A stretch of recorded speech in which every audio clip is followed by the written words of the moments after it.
Hello guys, welcome to another video on my YouTube channel.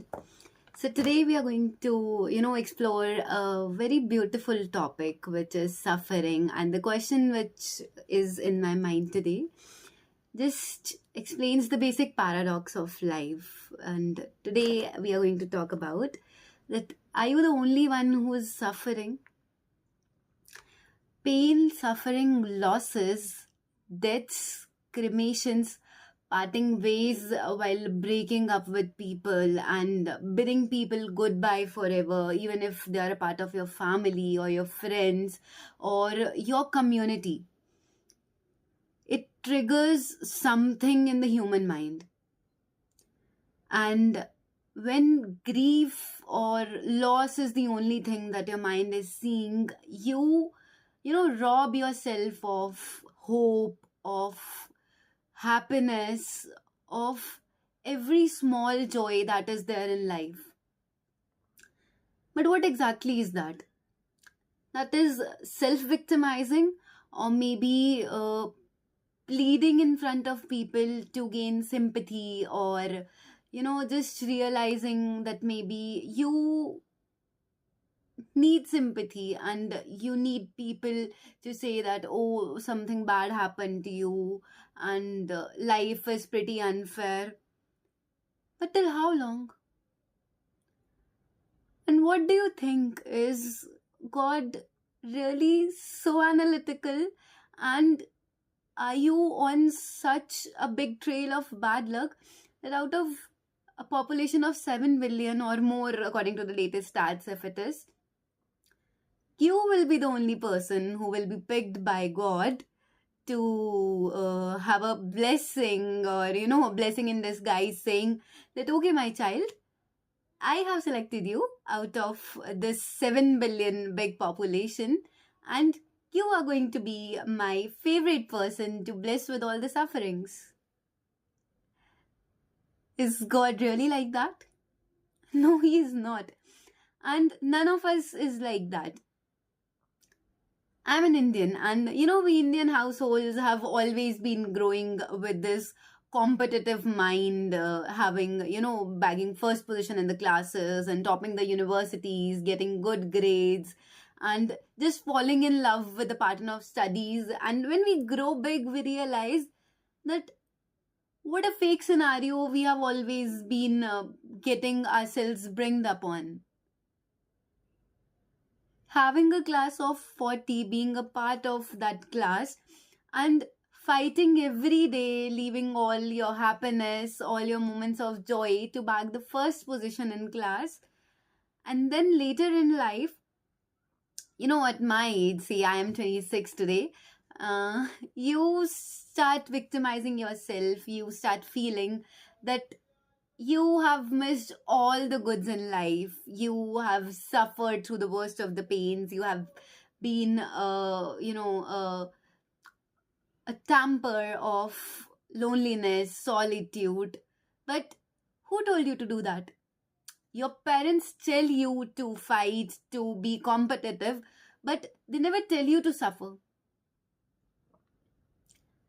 So, if you, me, or anybody just self victimizes them or tells that it's okay, I am not going to the parties, I'm not going to have friends, my family position doesn't allow me to do all that, you miss some really beautiful days and memories of your childhood.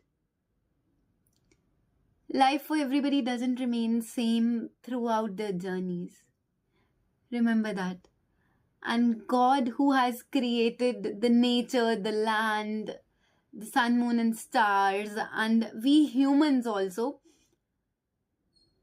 is regularly getting updates throughout the world about the prayers, about the manifestations, about the sufferings of the people. So, if we keep on hoping that someday a divine spiritual power will come to us, hold our hand, and make us walk through the roads that have been filled with coal mines, or that have been, heating from the ancient times, uh, don't you think it's all fantasy, or like too good to imagine. Suffering is there, and it is really there with all of us. That is the most important and the most vulnerable part of being human.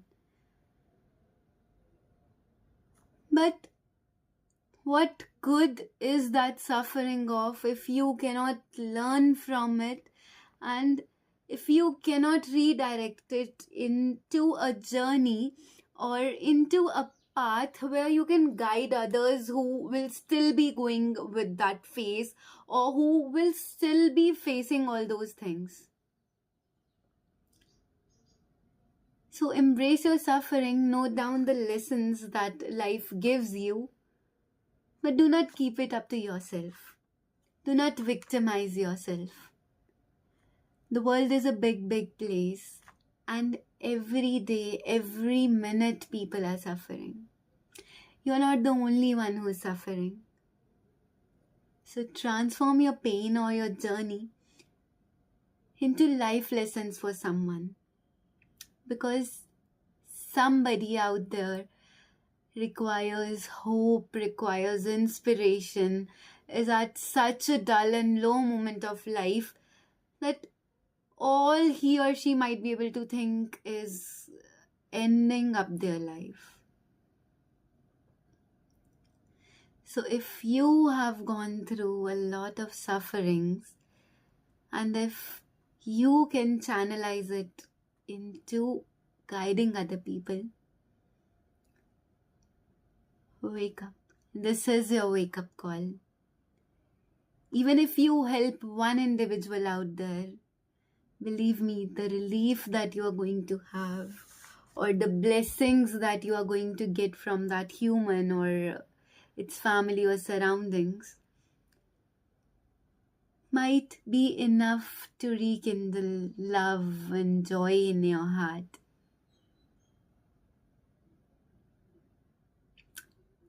Thank you for watching this video, and I would really like to end it by saying that we suffer because we are humans. But if we keep on suffering with the feeling that we are humans, then we are wasting our lives and a life that the universe itself has created.